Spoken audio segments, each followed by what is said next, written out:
Welcome back to the Progressive Puppet News Network. I'm Fake Trapper, and today I'm contractually required to introduce our new co-anchor here at PPN. It's that cantankerous old neighbor who just won't give our ball back, Bernie Sanders. Bernie, it's a real ratings booster to have you on our show. So, let's get right into smearing you. You're a socialist puppet, and you want a bunch of free stuff. How will you pay for it?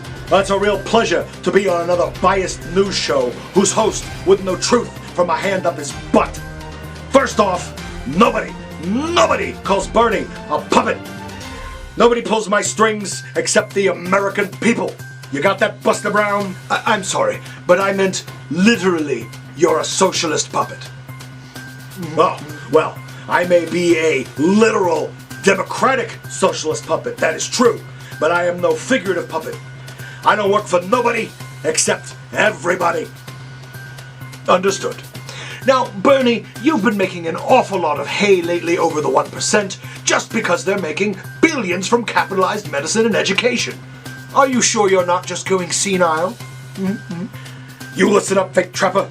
I grew up in Brooklyn, New York, on the mean streets of Sesame.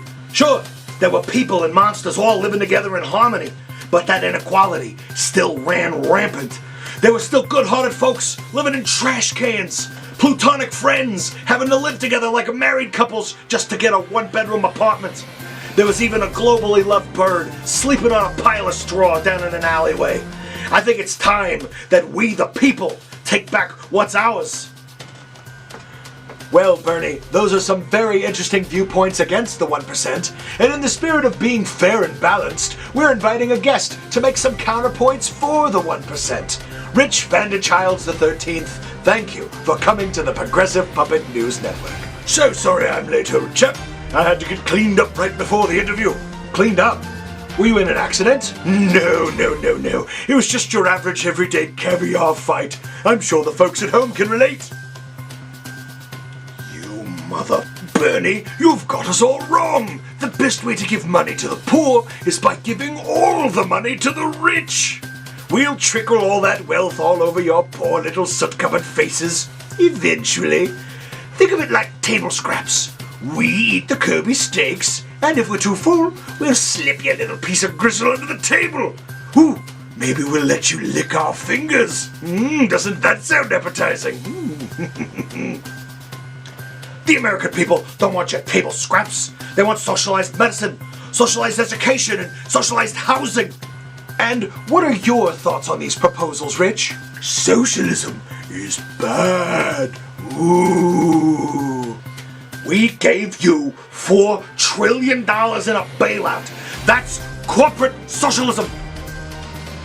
Socialism is bad. For poor people. I mean, let's be honest, the poors don't know how to spend their money. For instance, I just bought this brand of toilet paper made from 100% recycled Da Vinci sketches. And you might think that's excessive, but wait until you feel the unsurpassed luxury of wiping your button with Leonardo's first draft of Birth of Man. I'm getting all goose pimply just thinking about it.